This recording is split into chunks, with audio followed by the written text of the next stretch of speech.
Um esporte que exige coragem, força e velocidade.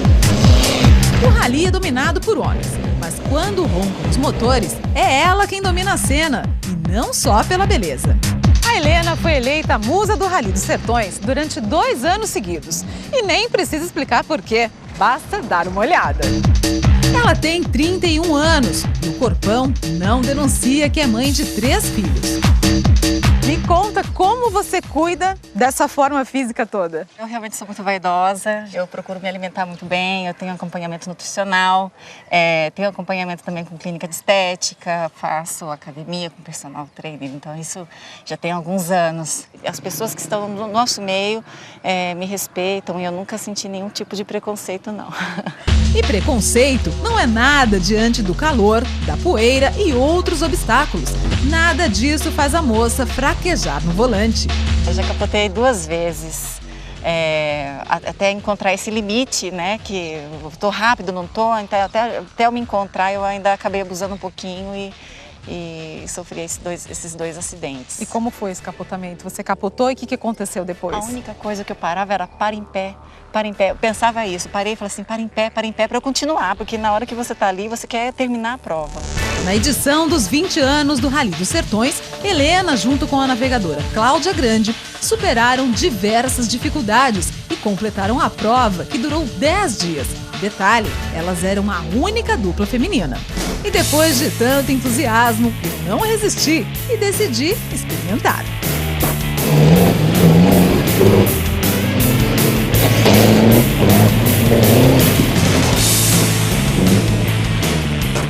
Helena, depois dessa voltinha eu percebi que beleza não é tudo. Não, aqui realmente tem que saber o que faz, é dom, mas é plena consciência que sozinha eu não faço nada. Eu dependo da minha navegadora, dependo da minha equipe. E assim como no esporte, no relacionamento, as dificuldades aparecem o tempo todo. Portanto, embalagem ajuda, mas não é tudo. Esse é o tema da Escola do Amor de hoje. Luxo, requinte, sofisticação. A rua mais cara do país é um convite tentador ao consumo. Camisetas aparentemente comuns, jeans que poderiam ser usados no dia a dia, ganham um novo valor quando estampados numa vitrine como essas. Daí a importância do apelo visual para conquistar o consumidor. Esse produtor, especializado no mercado do luxo, destaca o diferencial da vitrine para despertar sensações. A ideia da vitrine em si é vender. Uma vitrine bem montada, ela aumenta 80% o número de vendas de uma loja. E o Diego tem razão. Pelo menos é o que aponta uma pesquisa realizada pela CNI, a Confederação Nacional das Indústrias. O estudo mostra que 75% das empresas que investiram recentemente em design registraram aumentos significativos nas vendas. A gente poderia dizer que uma vitrine, ela desperta paixões? A gente tem que despertar essa paixão. O foco da vitrine é emocional. A gente mexe com 5 sentidos dentro do visual e merchandise. Então, o tato, o olfato, o paladar, toda uma loja ela é estruturada para te seduzir. Ele acredita que uma boa embalagem valoriza o produto. Agrega valor ao produto porque o cliente ele compra pela etiqueta. Ah, então é chique mostrar a etiqueta, colocar a etiqueta para fora? Para o público da Oscar Freire, sim.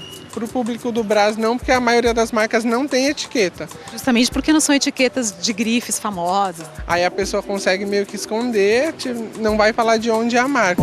E o que dizer dos detalhes? Tudo na vitrine é pensado, tudo na vitrine é detalhe. São as pequenas coisas que fisgam o consumidor. Sim, são as pequenas coisas que seduzem o cliente a entrar na sua loja. E depois do luxo, vamos para o popular. Agora nós estamos no Brás, um dos bairros de moda mais populares do país. Aqui é possível encontrar quase tudo que vimos na Oscar Freire por preços bem mais atraentes, porém sem o mesmo poder de sedução da outra. O Kleber monta vitrines há mais de 15 anos e notou a evolução das lojas do bairro. Chama mais atenção, né? Porque a pessoa quer ver um local bonito, não quer chegar numa loja apagada, vai. Para ele, apesar de não ter o mesmo glamour, a qualidade dos produtos é igual ou até superior aos vendidos em regiões nobres de São Paulo.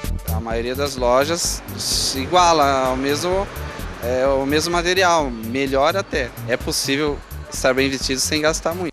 Parece que o ideal para o consumidor é ter tudo junto e misturado, visual aliado à qualidade e preço. visual é muito importante, com certeza. Se começa por aí, né? É o papel de presente. Quem vem primeiro, o visual ou a qualidade? A qualidade. Primeiro a qualidade, com certeza. O visual vem depois. E nós concordamos. A qualidade, o conteúdo, definitivamente estão em primeiro lugar. Mas será que isso quer dizer que você pode desconsiderar a sua aparência? Cuidar da sua aparência é futilidade ou fundamental para o seu relacionamento? Na aula de hoje você vai saber se beleza se põe mesmo na mesa ou não. É um jeito de você expressar suas ideias na sua roupa, assim, seu estilo. E você vai conhecer o dilema de um filho que não aguenta mais o casamento dos pais. Meus pais parecem cão e gato, vivem brigando. E descobrir se a crise dos 7 anos existe mesmo ou é pura invenção. Essa crise de 7 anos é terrível. E mais, sabe aquele namorado que gosta de controlar tudo que você faz? Sonhou? Que sonho é esse? Com quem você sonhou? Vamos saber se ele será reprovado no teste de hoje. Então atenção alunos, desliguem os celulares porque a Escola do Amor já está no ar. Não há dúvida que a aparência, muitas vezes, é uma porta de entrada para o relacionamento, né? Porta de entrada, né, Renata? Porque a duração do relacionamento depende de muitas outras coisas, como sempre falamos aqui. O que queremos reforçar no programa de hoje é como a sua aparência não é tudo, mas também tem uma certa importância no seu relacionamento. Ela não deve ser desprezada. Entre muitas outras razões que vamos falar daqui a pouco para ilustrar isso, a sua beleza também fala muito sobre você. Às vezes, parece que algumas pessoas confundem certidão de casamento com licença para andarem esculhambados, né? Quer dizer, já casei, o peixe já fisgou a isca, agora não preciso mais me arrumar, me cuidar. Quer dizer, pelo contrário, é depois de casado que nós devemos nos cuidar como nunca, né? Olha só a história da Susan e do Clayton, que estão aqui no estúdio conosco hoje. Eles estão casados há 13 anos, têm 2 filhos, 2 garotos, um de 11 e outro de 4. Sejam bem-vindos. Tudo bem? Tudo bem. Então, Susan, você é toda bonitona hoje, né? Mas nem sempre foi assim. Não. Né? Como é que foi? Como é que era? Você teve uma época na sua vida que foi muito difícil você se cuidar? Eu já comecei com um relacionamento, assim, muito problemático, né? Então, ele me desmotivava, ele não me dava atenção. E com isso eu fui me descuidando. Eu falei, por que me cuidar se ele não me dá atenção? E aí eu me descuidei mais ainda. Aí veio uma gestação indesejada. E aí após essa gestação eu fui piorando. Então eu me descuidei muito da minha aparência, eu emagreci muito. E eu não me dava nenhum valor. Você se descuidava como assim? Você... eu não tomava fazia, banho. Tomava banho, né? Chegava a tomar banho. Mas assim, eu não fazia mais as unhas, não arrumava mais o cabelo, não fazia questão de andar com uma roupa legal. Também não fazia mais questão assim de me relacionar com outras pessoas, com amizades, tudo. Eu fui me trancando, eu fui vivendo num mundo assim só meu. Mas isso foi depois que você encontrou o Clayton? Depois que eu encontrei o Clayton. Então ele foi o seu coveiro, mais ou menos, né? Ele foi. Quer dizer, você foi atraído por ela, Clayton, eu acredito, como a maioria dos homens, alguma coisa na aparência dela lhe atraiu? Isso, a maneira que ela se vestia, a maneira que ela andava. Então aquilo chamou minha atenção. Quer dizer, antes de encontrá-la, se cuidava. Aí, com você na vida dela, a coisa desandou de vez, né? Por que foi isso, Susan? Por que você perdeu o gosto de se arrumar depois do relacionamento? É porque assim, ele meio que, quando a gente começou o relacionamento, ele ficou comigo por ficar. Tinha um outro colega dele também que queria namorar comigo, aí ele falou, para ele não pedir primeiro, eu vou pedir. Aí ele pediu, mas me pediu assim como um prêmio, porque eu tinha uma ótima aparência antes de conhecer ele, né? Então eu me cuidava bem, né? Era muito vaidosa. E após isso, aí ele foi jogando minha autoestima lá embaixo. Ele ficou comigo por ficar, não tinha nenhum tipo de sentimento. Aí eu engravidei. E aí ele ficou para assumir a responsabilidade, né? Para assumir a responsabilidade, assim, para assumir o filho, mas não porque gostava de mim. Você, Susan, eu imagino que a sua autoestima dependia muito dele, né? E isso é péssimo, né? E você não pode nunca deixar que a sua autoestima dependa de qualquer outra pessoa, para você se sentir bem, porque aí você fica escrava, né? Você fica escrava daquele relacionamento, daquela pessoa, e Não tem como mudar. Pois é, a nossa autoestima, ela tem que estar acima de qualquer relacionamento, né? O próprio nome já diz, autoestima, quer dizer, o valor que eu dou a mim mesmo, independente do que as outras pessoas dão a mim, né? Por isso que pessoas com baixa autoestima acabam até aceitando um relacionamento ruim e prejudicando não só a si mesmo, como também ao parceiro. Como você aceitou essa situação e você não fez um favor nenhum a você mesma, tampouco ao Cleiton, né? Com essa baixa autoestima que você tinha. Agora, Cleiton, você não percebia que você era a causa disso tudo? Você tinha uma grande parte de contribuição com isso daí? Não, eu não percebia. Não percebia de maneira alguma. Inclusive, teve até um dia, teve uma festa na casa dela. Ela foi querer colocar uma blusa mais assim, regata, mais decotada. Eu fiz ela voltar pro quarto e colocar aquelas caixael até o pescoço. E ela foi e voltou chorando e não tinha jeito. Eu falei, não, você vai usar isso daí. Vai usar isso daí. É interessante, né, que ele não via o problema, né? E eu não sei, será que você aprendeu isso em algum lugar? Você via isso quando você cresceu? Para você não ver que a sua esposa, a sua namorada estava ali sofrendo ao seu lado? Pra mim tava tudo normal e eu tava certo. Não chamava minha atenção, mesmo porque por questão de não gostar dela. Eu não gostava dela. Eu casei por causa do filho, então eu não gostava, então pra mim era indiferente. Eu não queria saber se ela estava bem arrumada ou mal arrumada. Pra mim era indiferente. Ele apenas ficou para assumir uma responsabilidade, né? Para não deixar o filho dele ser criado por outra pessoa. Quer dizer, você vê aí que quando um relacionamento começa errado, né? Começa mal, então a chance daquilo continuar mal é muito grande. Mas a gente vê que hoje vocês estão juntos já há 13 anos, já estão casados, os 2 filhos estão aí, vocês estão bem hoje. Quer dizer, não precisa acabar mal, né? Vocês começaram mal, mas não precisa acabar mal. Vocês souberam dar uma volta nisso tudo daí. Eles aprenderam a amar, né? Mas nós vamos falar daqui a pouco. Vamos descobrir como é que vocês fizeram isso daí. Pois é, quando a gente está mal por dentro, é muito difícil enganar o exterior. Vamos ver como o estado de espírito reflete na nossa maneira de vestir. Veja o que diz um personal stylist sobre o assunto. Estilos, cores e principalmente personalidades variadas. Nas ruas, a passarela onde podemos ver todos os tipos. Uns apostam no preto ou no branco, outros nas roupas coloridas. O fato é que o jeito de vestir mostra claramente quem somos e o que pensamos. É um jeito de você expressar suas ideias na sua roupa, assim, seu estilo. Caráter não, mas personalidade sim. Quando a pessoa um roqueiro forte, roupa rasgada, caveira, spaquezinho na roupa. Feliz, aquela que sempre tá de branco, colorido, saia longa, essas coisas. Mas caráter acho que não. E triste? Triste sim, eu acho que preto, muito preto, tristeza. Eu tô vendo que você tá com uma roupa bem colorida. Tô felizinha hoje. Já tô mais alegrinha. Para conversar sobre esse assunto, nós convidamos a especialista em moda, Malena.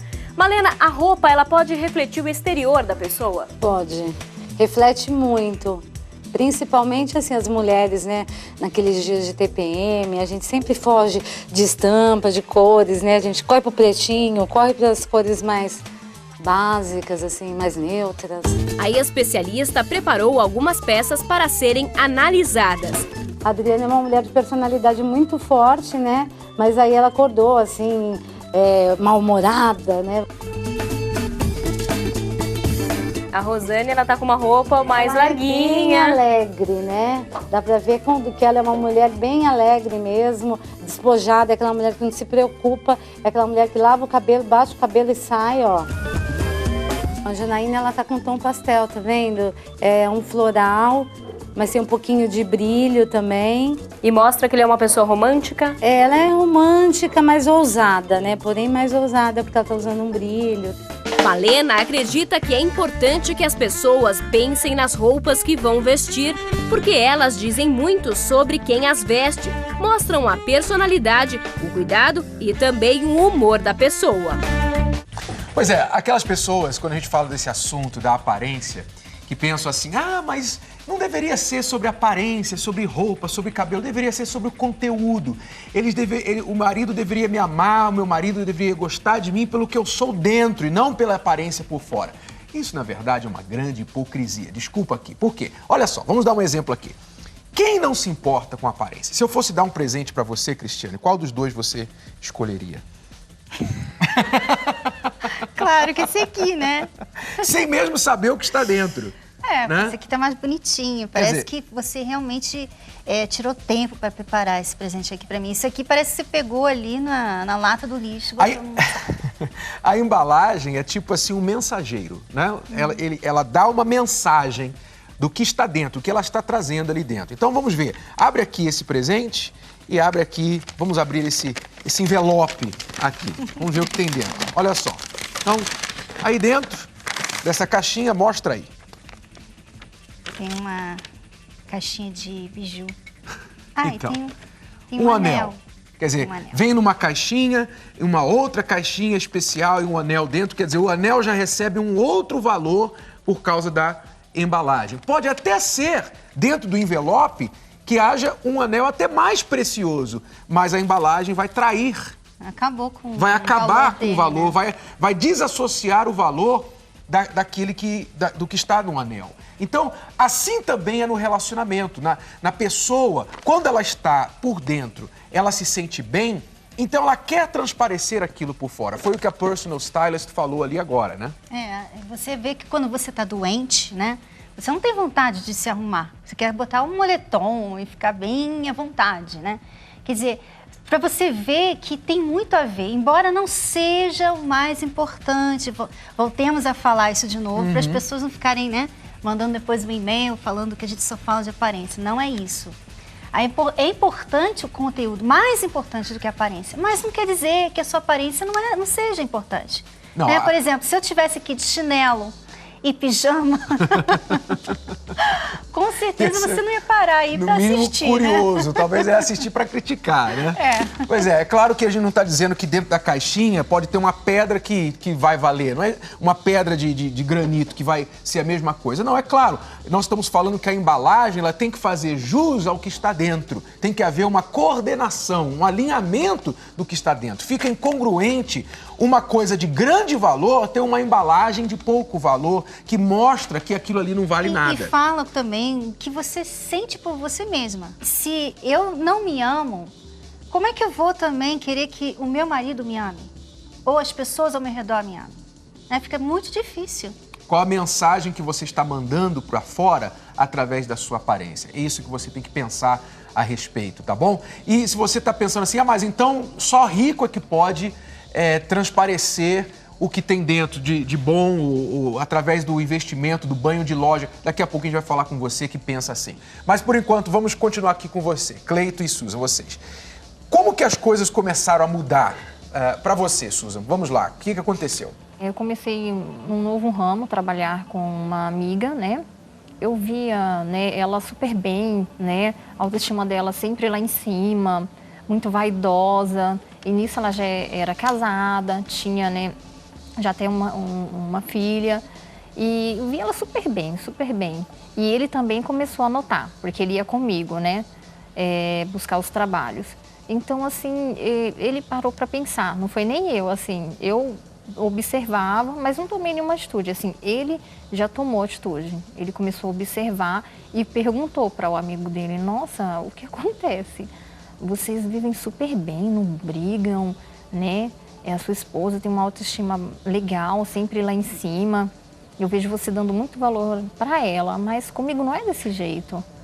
Aí ele falou, não, tem alguma coisa errada, eu vou começar a mudar. E aí partiu dele. Quer dizer que então, Cleiton, você percebeu que esse casal, na casa de quem a sua esposa foi trabalhar, e você também às vezes ia lá, esse casal era totalmente diferente do que você e a sua esposa viviam, né? Vocês era um contraste muito grande. Era totalmente diferente. Até então, com as pessoas que eu andava, era tudo dessa forma.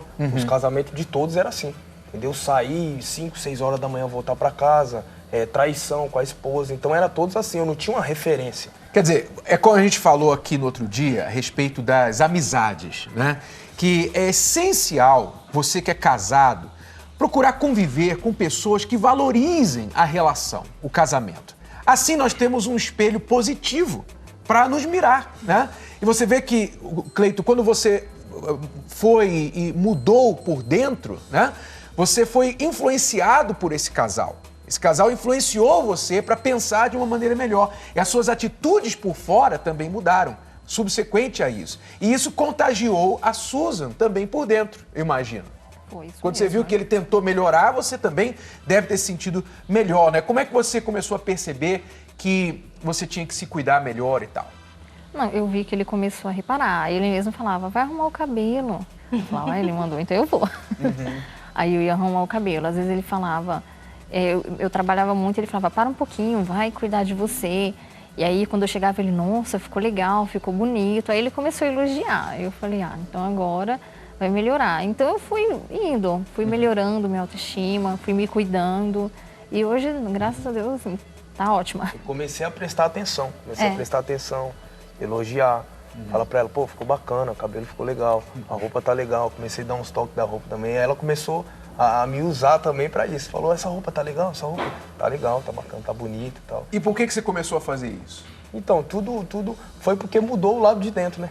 O lado de dentro mudou e eu comecei a prestar atenção. Eu comecei a ver que ela não tava legal, que o peso não tava legal, ela não se vestia legal. Então, quando mudou por dentro, começou a expressar do lado de fora. Quer dizer, é o que a gente está falando aqui, né? Que o lado de fora é a continuação do que está dentro, a extensão do que está dentro. Então, quando vocês dois mudaram por dentro, por fora, isso também ficou bem claro e aparente. E como que você via a Susan, a sua esposa, antes dessa mudança, como você a vê hoje? Antes da mudança, foi o que eu falei, Renato. Eu não somava e nem diminuía. Eu não estava nem aí, eu não prestava atenção nela. Entendeu? Por mais que ela fizesse alguma coisa, pra mim não chamava minha atenção, mas hoje já não. Hoje eu quando ela tá se arrumando, eu tô perto, ela pergunta pra mim, eu falo, ficou legal, bonito e tal. Então eu jogo a autoestima dela lá pra cima. Às vezes eu falo pra ela, vai no cabeleireiro e tal, que ela tava com o cabelo preto, eu falei pra ela, faz umas luzes bacanas, ela foi e fez. E até na cor do cabelo. Você deve ter aprendido a amá-la também, né? Porque você disse que não gostava dela. A palavra certa é essa, porque eu não gostava. Quer dizer, quando a pessoa começa a gostar de alguém, de algo, ela começa a investir naquilo, ela começa a fazer as coisas certas, né? Quando você faz as coisas certas, você começa a querer gostar, você começou a fazer o que é certo. Então, às vezes, as pessoas esperam primeiro ter o sentimento para depois fazer. Quando, na verdade, você tem que fazer para despertar o sentimento. Foi justamente o que eu fiz. Eu comecei a fazer para poder ela me ver diferente também. Ela me vê e fala, pô, meu marido bacana, cuida de mim, me dá atenção. Então ela começou a ver isso em mim. Quando você ama, você quer agradar o outro, essa é a verdade. E dentro disso está o quê? Está o cuidar da aparência. Cuidar do peso, cuidar da saúde, da higiene pessoal. E fazer isso primeiro por você e depois, segundo, por respeito e consideração ao seu parceiro. Claro que dentro de um equilíbrio. Também não dá pra gente cobrar do parceiro algo que a gente quer que ele faça ou ela faça só para nos agradar e não levar em consideração o que ele ou ela gosta, né? O problema é que muitas pessoas associam beleza com futilidade. Você deve entender que beleza vai muito além de roupas e maquiagem. Ela também transparece através do seu sorriso, do seu jeito meigo de ser, da sua graciosidade, da sua discrição, né? Quer dizer, são coisas que não precisam nem de dinheiro, né? Pra você ter. É ou não é? Exato. É claro que o dinheiro ajuda, né? Mas beleza tem muito a ver com a sua criatividade e também com o seu estado de espírito. Não precisa ser madame nem magnata para sorrir, dar um bom dia, né? É importante ressaltar também que se você não se ama, então você não vai se cuidar. Ponto final. Se você não se ama, aí realmente fica difícil. O problema é bem mais profundo. Você deve tratar desse problema primeiro, antes de se preocupar com a aparência. Esse é o recado que nós queremos dar para você, tá bom? Queria agradecer a participação de vocês, tá bom? Felicidade para vocês, tá bom? Bom, brigas, gritos e agressões verbais. Infelizmente, ainda existem muitos lares onde o clima é esse. E como sempre dissemos aqui, quem mais sofre com essas situações são os filhos. Essas marcas ficam para sempre, se refletem nas futuras relações que eles vão estabelecer. Olha só o dilema desse jovem adolescente baseado em um caso real. Meus pais parecem cão e gato, vivem brigando. O clima na minha casa é muito tenso. Tudo que eu faço nunca está bom. Até quando eu tento fazer alguma coisa para agradá-los, eu só recebo crítica. Palavras amargas. Tem hora que eu acho que meus pais não gostam de mim, nem dos meus irmãos. Lógico, com essa situação dentro de casa, a gente só briga, nem parece uma família. Eu confesso que, por causa disso, eu já cheguei até a sentir ódio deles. Tudo é motivo para atacar o outro. Eles não se respeitam e não respeitam a gente também. Minha mãe quer dominar meu pai. Meu pai não quer ser mandado. Ela acha que ele tem que fazer tudo do jeito dela. Aí começa a confusão. Os dois discutem, ele fica nervoso, fecha a cara. Às vezes fica dias sem falar com a gente.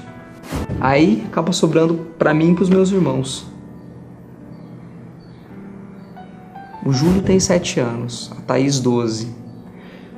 Eles se escondem no quarto quando as brigas começam. Minha irmã chora, o Júlio fica revoltado. Ele fica perguntando pra mim, por que eles não se separam? Eu fico sem saber o que dizer. Porque eu também acho que talvez essa fosse a melhor saída. A situação é tão séria que eu tenho medo de qualquer hora saírem no tapa. No fundo, eu amo meus pais.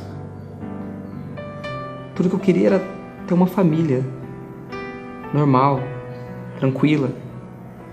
Mas do jeito que as coisas estão, eu tenho vontade de pegar minhas coisas e sumir. Eu fico preocupado com meus irmãos. Se eu for embora, quem que vai ampará-los? Tô me sentindo perdido. Tenho 18 anos, entrei na faculdade agora e eu não sei o que fazer. Eu gostaria de sair de casa, mas eu vou pra onde? Como que eu vou deixar meus irmãos? Tô vivendo um inferno e eu não vejo saída. O que eu faço?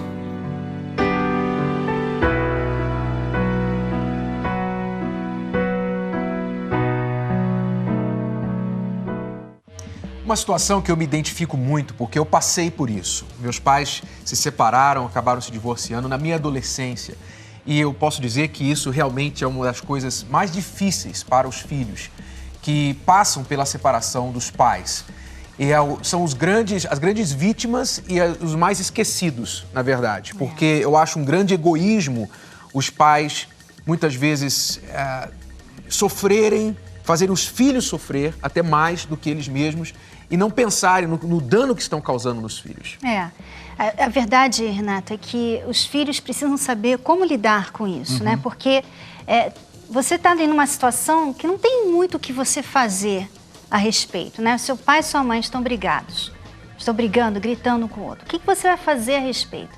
Muitos jovens fazem a coisa errada, se rebelam, saem de casa, querem chamar a atenção de alguma maneira. Só que isso aí só vai atrapalhar o casamento dos seus pais. São 3 reações típicas e básicas que podem acontecer nessa situação. Primeiro é você implodir, você cair em depressão, se culpar, chorar, achar a pior criatura do mundo.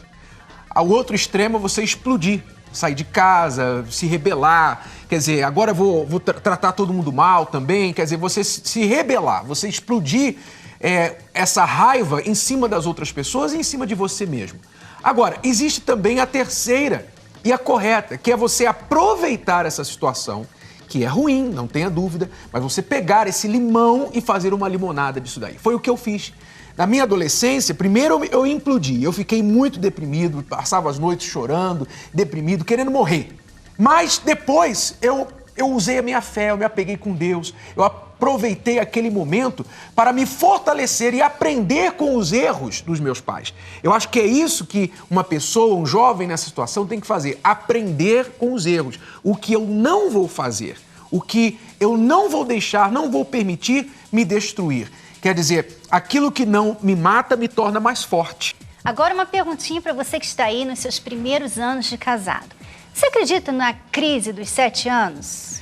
Daqui a pouco nós vamos desmitificar esse assunto de uma vez por todas. Crise pode ter em qualquer momento, mas não necessariamente com 7 anos. Agora, em nosso laboratório, ela não consegue perdoar a traição e diz que gasta com compras por garantia para fazê-lo pagar pelo que fez. E ele diz que mudou e que, apesar de demonstrar isso com atitudes, a situação não muda. Eles são mais um casal que precisamos ajudar no laboratório de hoje.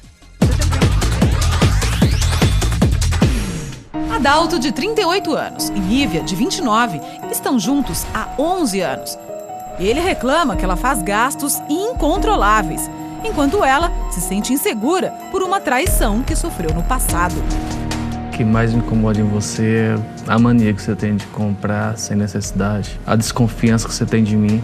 Eu necessito muito que você confie em mim, você não confia. E eu gostaria que você mudasse nas suas maneiras de agir.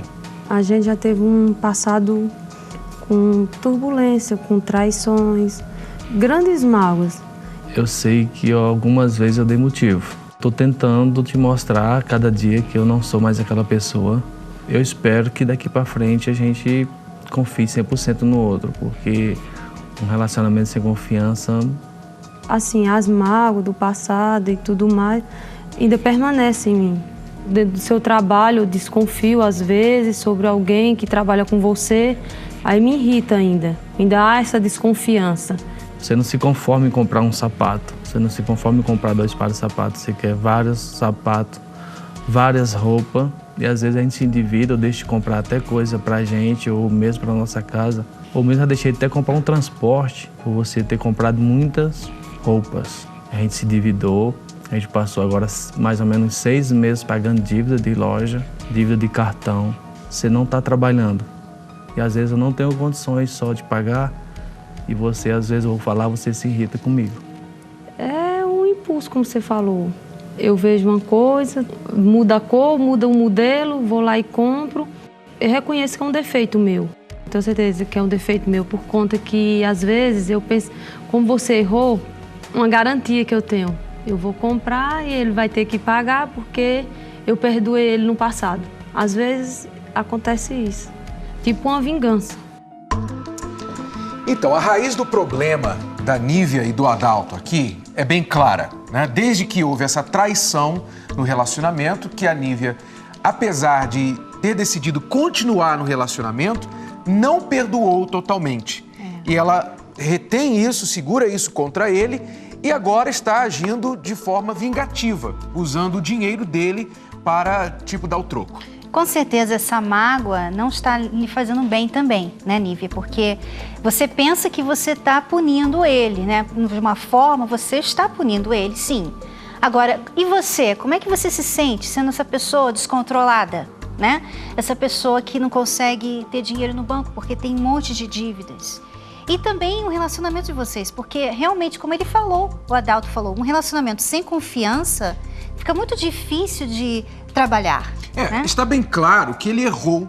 Eu não creio que ele argumente contra isso. Ele errou.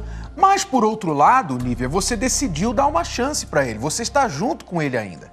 Então, se você decidiu dar uma chance, tem que haver o perdão verdadeiro. O que é perdão? É você decidir olhar para frente. E não ficar mais voltando, desenterrando ao passado, punindo a pessoa por aquilo que ele já decidiu que errou e que vai mudar e não vai repetir. Então, é uma decisão prática que você tem que tomar. Olhar para frente. Se você continuar punindo o Adalto, quando e como que você vai parar isso? Como? Em que ponto você vai chegar se você continuar assim? Então, você tem uma decisão a tomar aí, porque você está cavando o buraco para se afundar ainda mais nesse relacionamento. Às vezes você me pergunta, Nívia, você ainda me ama? Eu falo assim para você, já falei tanto isso, Júnior, e você fez ao contrário, então hoje eu permaneço calada. Você, às vezes, eu não passo o carinho que eu quero passar para você por conta do que você já fez comigo. Às vezes sinto até falta de companheirismo, de compreensão em algumas coisas, em algum momento frieza. Eu me sinto seguro e te pergunto se você ainda me ama por pensar que eu ainda te traio, por pensar que eu ainda tenho envolvimento com outras mulheres. Quando voltei para você, que a gente quando se separou, eu voltei pelo meu filho. Aí tá um exemplo. Essa doeu. Essa doeu. Tá um exemplo aí do que não falar. Ainda que você tenha feito isso, o Nívia, voltado, dado chance ao relacionamento por causa do filho e não por causa do Adalto, não é uma coisa que você quer ficar repetindo e jogando na cara dele, especialmente se você está tentando reconstruir o relacionamento. São coisas difíceis de se recuperar, de esquecer, de vencer. Quando ele está ali com você, ele está pensando em fazer um carinho em você, na cabeça dele essas palavras vão ficar martelando. Ela só está aqui por causa do nosso filho, ela não está aqui por causa de mim. Quer dizer, você está matando toda e qualquer chance desse relacionamento prosseguir. E o interessante é que quem tem a falar, né, reclamar no relacionamento é ele. Ele errou, né? Mas ele que tá falando, ele que tá reclamando. E ela só tá falando, não, eu faço isso por causa disso. Eu faço isso por causa daquilo. Porque né? você vê, percebe bem, você que tá assistindo, e mesmo vocês dois, Adalto e Nívia, perceba só nessa conversa como que o poder está todo na mão da Nívia no momento. Desde o erro do Adalto, ele está igual um cordeirinho indo para o matadouro. Ele ainda continua assim, a própria maneira dele falar, a própria expressão corporal e facial dele... Praticamente implorando para está que mostrando, ela fale que o ama. Está mostrando, né? A fraqueza dele. Quer dizer, por causa do erro e da traição, do sentimento de culpa, ele perdeu todo o poder, toda a moral no relacionamento. Mas isso acaba sendo um tiro no pé da própria Nívia. Por quê? Porque ela não quer um homem assim. Ela não quer um homem... para baixo, um homem fraco, um homem que não tem mais coragem de falar nada porque ele se sente culpado pelo que ele fez. Aí fica até uma dica para aqueles que estão considerando uma traição, né? Porque você trai, depois se você quiser reatar o relacionamento, o poder vai todo para a mão da outra pessoa e você vai ficar como esse cordeiro aí indo para o matadouro. Então, Nívia, você tem que voltar a equilibrar o poder no relacionamento. Senão, você não vai nem respeitar o Adalto mais. Como já está acontecendo, a gente percebe no seu olhar que você não respeita mais o seu marido. Isso é terrível, é fatal para o relacionamento. Quando a gente sentou pela última vez e conversamos, e assim, a gente discutiu, e você lembra uma vez que a gente discutiu na frente dele, ele chorou. Aquilo me magoou, aquilo me marcou muito, sabe? Prometi que jamais eu ia discutir na frente dele por nada. E ele não merecia e não merece passar por que a gente vem passando. Às vezes você no lugar de estar pensando em roupa, estar pensando em comprar sapato, deveria estar procurando emprego. Você está notando que eu estou procurando, você procura de um lado, eu procuro de outro, estamos saindo, deixando currículo. Então eu acho que seja uma mudança em mim. Eu espero que não seja só por um momento. Então você tem que correr atrás hoje. Quando ele fala que quer que ela corra atrás do emprego, na verdade, no fundo, o que o Adalto está querendo dizer para você, Nívia, é o seguinte: volte a ser parte do time, porque ele está sentindo que ela está jogando contra nesse momento. Que além de não ter o emprego, ela está lá gastando o dinheiro que tem, apesar de todas as dívidas. Então ele está pedindo, na verdade, quando ele fala para ela assim, eu queria que você buscasse um emprego, ele está querendo dizer, poxa, volta a ser um comigo, volta a ser parte da equipe. Além disso, além desse problema, tem outro problema ali que você vê, ela tá um gelo, né? Ela tá fria. E ele não sabe mais o que fazer para agradar, porque ele já fez, parece que de tudo ali, né? Ele procura mostrar que ele mudou, ele dá todo o dinheiro que ela precisa. Deixa ela gastar mesmo com dívida. Fica com dívida, deixa de comprar coisas importantes para a família. Você, Nívia, essa atitude de um coração fechado que você tem não faz bem para você. Tô falando nem no relacionamento, porque realmente, com certeza não faz. Mas para você como uma pessoa, como mulher, porque você parece estar guardando muita coisa dentro de você e você não quer deixar, você não quer largar. Você quer segurar essa mágoa, você quer segurar esse poder e você está se tornando uma pessoa difícil. Até mesmo para você mesma. O Adalto está sofrendo? Tá, mas você está sofrendo mais ainda, porque você tem que alimentar isso. Você tem que ficar lembrando do passado para você manter essa pedra de gelo que você está sendo nesse momento. Então eu quero recomendar, bem prático para vocês dois, eu tenho uma tarefa para vocês dois e todos os que estão passando por esses problemas assim. Olha só, Nívia, você vai fazer o seguinte, você vai escrever no papel tudo o que aconteceu nesse passado que endureceu o seu coração. Escreva a dor da traição, escreva a raiva, tudo que passa na sua cabeça como um filme, você vai escrever com as suas palavras numa folha de papel.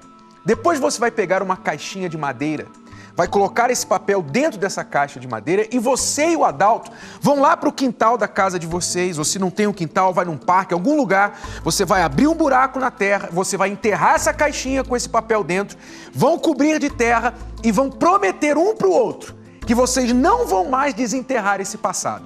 A única coisa que pode desenterrar esse passado é uma repetição do erro do Adalto. Você vai falar para ele, olha, se você errar comigo de novo, então não vai ter outra chance. Aí essa caixinha vai sair com toda a vingança debaixo da terra. Mas até que você prove o contrário, eu vou começar a confiar em você. Você vai fazer esse exercício, Nívia, tá bom? E o Adalto, outra tarefa para você. Você vai marcar um dia e uma hora para sentar com a Nívia e vocês dois vão discutir o orçamento familiar. Orçamento familiar quer dizer, nós temos X entrando de renda, nós só podemos gastar até X, ou um pouco menos para sobrar um pouquinho. Vocês vão discutir as despesas, o que é possível, o que a Nívia pode gastar no shopping, o que ela não pode gastar. Vocês dois vão entrar num acordo para que então vocês saldem as dívidas e parem desse fundo, desse buraco no fundo da garrafa que nunca deixa vocês terem dinheiro, tá bom? 2 tarefas para vocês, depois nós vamos verificar o que vocês fizeram e vamos ver os resultados, tá bom? Agora, a ferramenta é um instrumento específico que usamos para fazer determinado trabalho. Por isso, na relação é tão importante usarmos ferramenta correta para determinado problema, quanto executar isso para resolver. Vamos lá na ferramenta de hoje. E a ferramenta de hoje é, quando estiver no fundo do poço, pare de cavar.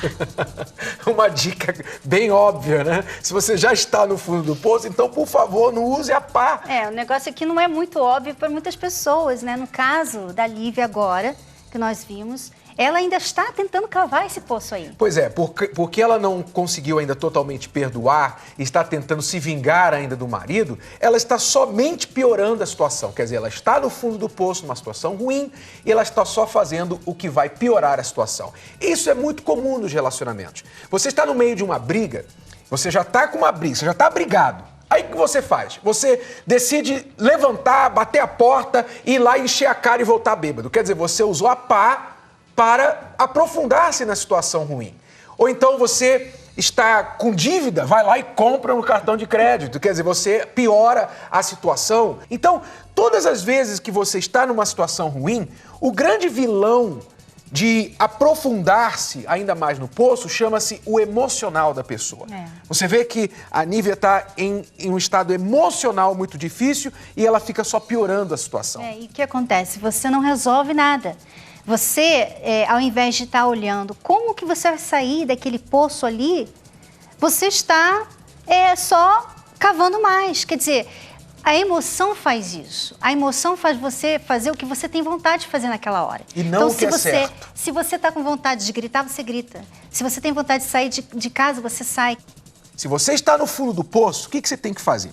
Usa a cabeça e se pergunte, o que eu posso fazer agora que o meu marido me traiu? O que eu posso fazer agora que eu estou com vontade de ir lá e dar uma na cara dela? O que eu posso fazer agora que eu estou com essa dívida aqui? Que a minha esposa gastou dinheiro mais do que deveria ter gasto? O que eu posso fazer agora para melhorar a situação e não piorar?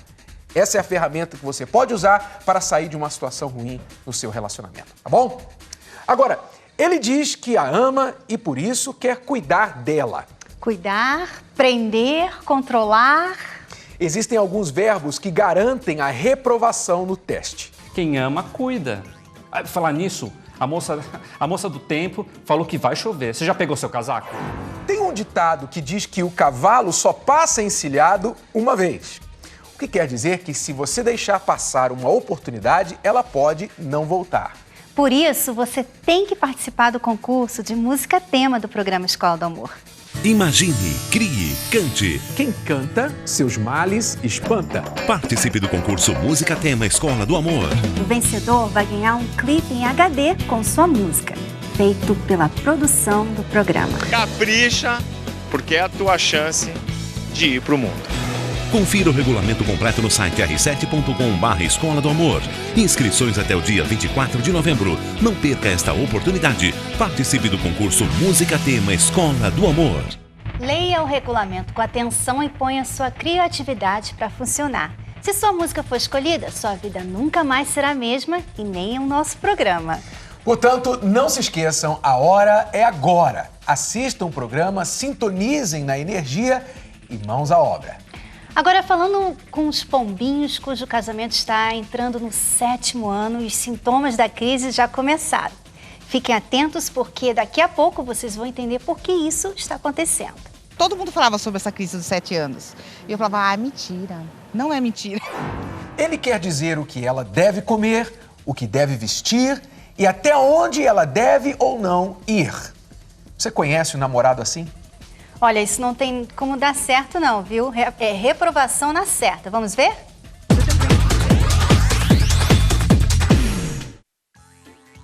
Oi, Ana, querida. Bom dia. Dormiu bem? Bom dia, amor. Dormi sim, mas tive uns sonhos meio malucos a noite inteira. Sonhou? Que sonho é esse? Com quem você sonhou? Ai, João, não lembro.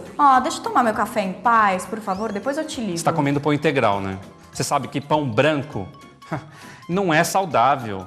Você tem que cuidar mais da sua saúde. João, eu tô comendo pão integral, sim. Eu tô comendo meu pãozinho integral, o meu iogurte com granola e o mamãozinho. Tá bom pra você? A granola é light, né? Você sabe, se tiver açúcar e castanha, não é light. É, João, é light a granola. Será que você dá pra parar de me controlar um pouquinho? Você sabe que eu só quero cuidar da sua saúde. Quem ama, cuida.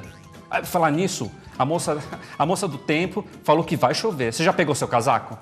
Casaco? É, que casaco, João? Eu tô tomando café, eu tô de camisola, nem sei que roupa eu vou pôr ainda. Eu quero te ver sempre bem vestida e linda. Você tá me chamando de relaxada? É isso, João? Pelo amor de Deus, eu sou super cuidadosa. E outra, você é meu namorado. Você não é meu pai, não. E eu tenho idade suficiente pra escolher minhas roupas, tá entendendo? Criatura, eu não tô acreditando nisso. Ai, amor, pera aí rapidinho que meu celular tá tocando, tá? Rapidinho. Mas quem é? Eu não sei, Quem João. é? Deixa eu atender, né? Alô? Oi, pai. Tudo bom? Ah, tá em São Paulo? Tá. Ah, vamos almoçar sim. Onde? Tá marcado então. Beijão. Tchau, te amo. Ah, João era meu pai. Ah, eu sei, eu ouvi. Ele tá em São Paulo, você vai querer almoçar com ele de novo. João. Olha, e se eu tivesse um pai controlador como o seu, eu vou te falar, viu? Eu não acredito. João! O que foi? Vai catar coquinho! Eu acho que tá bem claro aí, né? Que isso não tem como passar no teste. Você que está querendo entrar num relacionamento, ter um futuro com alguém, não é tentando controlar essa pessoa que você vai conseguir isso. Às vezes a pessoa pensa que ela está fazendo um bem para outra. Só que você não deixa a outra respirar, você não deixa a outra ser quem ela é. Até mesmo porque o namoro é um período que você tem que conhecer aquela pessoa. Se você não deixa a pessoa ser quem ela é, como é que você vai conhecê-la também, né? Na verdade, o controlador é uma pessoa que é altamente insegura de si mesma, né? Ele é inseguro e imaturo. A pessoa não tem a maturidade para entender que ele tem ali uma pessoa que tem os seus direitos, de ter o seu espaço, fazer as suas escolhas, tanto no namoro quanto durante o casamento também. Né? Tem que se aprender a respeitar o ser humano que está ao seu lado, ter mais segurança de si mesmo. Então, se você tem essa tendência, você não deve procurar um relacionamento agora antes de tratar isso dentro de você, tá bom? E se você já está em um, então é hora urgente de tratar disso, para que você não venha arruinar o relacionamento que você já está, tá bom? Agora, um estudo mostrou que para cada experiência ruim que temos no relacionamento, são necessárias 5 outras boas experiências para compensar a negativa. Por isso, quanto mais você puder evitar as más experiências, melhor. O livro Casamento Blindado, que escrevemos, reflete muito das nossas vivências e principalmente do que aprendemos com elas. Tudo para ajudar você a ter menos situações ruins no seu casamento. One may think we're all right, but we need pills to sleep at night. We need lights to make it through the day.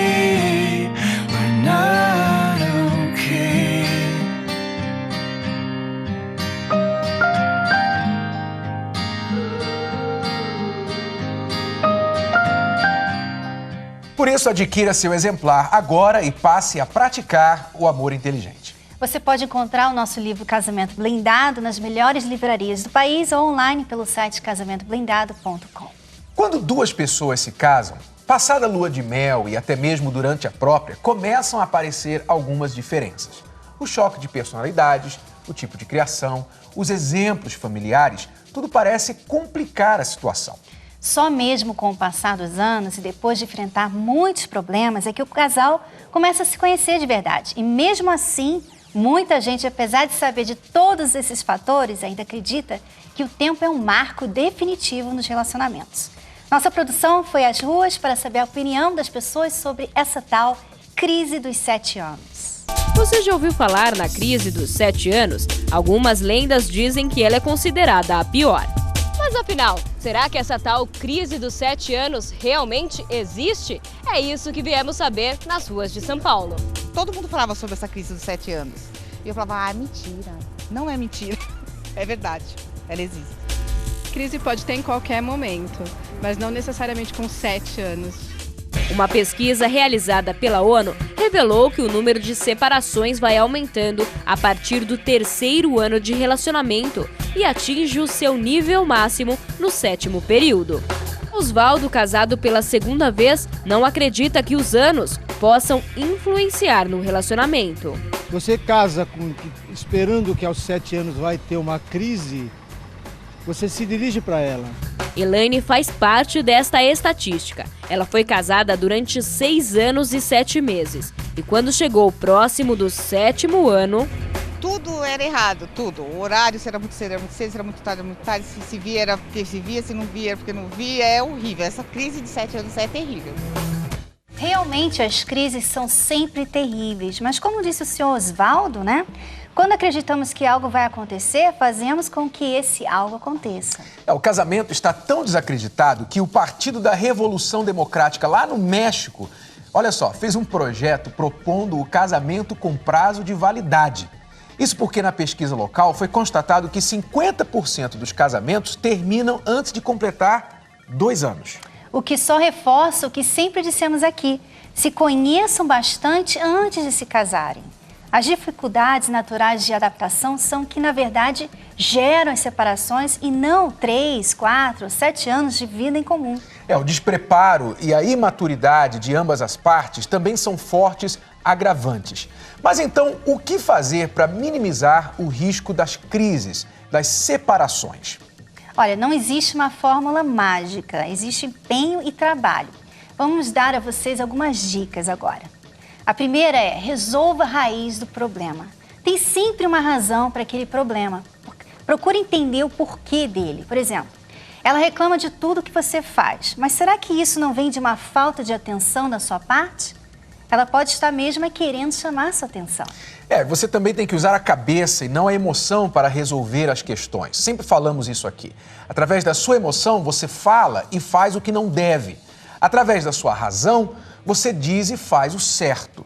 Então seja menos emotivo e se você está cheio de raiva, talvez seja melhor falar depois, dar um tempo. Quando você estiver mais calmo, continue a conversa. E valorizar a sua união com seu parceiro também é muito importante. Coloque-o sempre em primeiro lugar. Quando vocês priorizam outras coisas, o casamento fica fadado ao fracasso. Então, não fique dizendo para si mesmo que seu marido tem que entender, sabe? Tem que apoiar você em tudo. Isso não funciona, não. Priorize o seu marido, a sua esposa, se você quer ficar casado. E, finalmente, seja tolerante. Homens e mulheres são naturalmente diferentes e até mesmo irmãos criados pela mesma mãe não são iguais. Respeite isso, entenda isso. Ele ou ela não é como você. Aceite e respeite as suas diferenças. Conversar com seu parceiro ou parceira é o que faz o relacionamento respirar. O diálogo pode ser considerado o oxigênio de vocês nessa união. E sem ar você sufoca. Sem diálogo, o relacionamento trava. Mas será que todo mundo acredita nisso? Veja o que dizem os atores da nova novela da Record, Balacobaco. A base de um relacionamento é o diálogo. Não tem como você se relacionar com, enfim, família, namorado, marido, filho, sem ter o diálogo. Não tem como. É a única forma para mim. Ao mesmo tempo, ele é uma arma e ele é uma coisa suave, que já não é... Ele é arma e não é arma. Por quê? Você pode usar as palavras para ferir e pode usar as palavras para curar. Cada um tem, né, as suas escolhas e tudo mais, então acho que é importante essa individualidade. E isso você só conquista com o diálogo. Não dá pra gente levar um relacionamento sem essa troca de informações, sei lá, de críticas, seja qual for. Então, assim, no meu ponto de vista, sem diálogo é impossível. É bom a gente expor tudo que a gente está sentindo, sem cair na chatice, né? Porque o homem não tem paciência quando a mulher começa blá, blá, blá, blá, blá. O importante é saber falar, saber ouvir e entender o que o outro está dizendo, né? Porque às vezes impera uma mentira, assim, também, que já vai virando uma coisa que a sociedade está acostumada e ficou normal e não é normal. Não é todo mundo que aguenta ouvir toda a verdade, mas eu prefiro falar sempre a verdade, ter sempre um diálogo, se tem algum tipo de saia justa, resolver imediatamente, para não deixar isso virar um problema, né? Tudo tem um momento certo, né?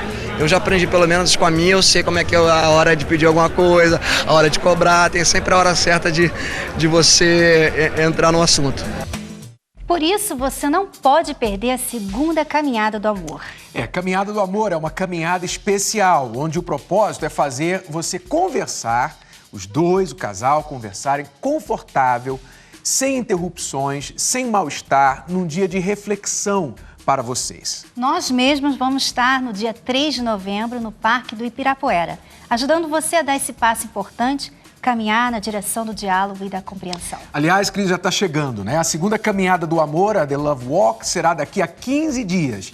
E é para todo mundo, solteiros, casados e namorados também. E para facilitar as coisas e manter o foco, nós elaboramos um kit, camisetas para os dois, um guia, um CD, que, aliás, precisa ser ouvido antes da caminhada, tá bom? E neste ano nós temos uma novidade, um kit especial para os solteiros, noivos ou namorados.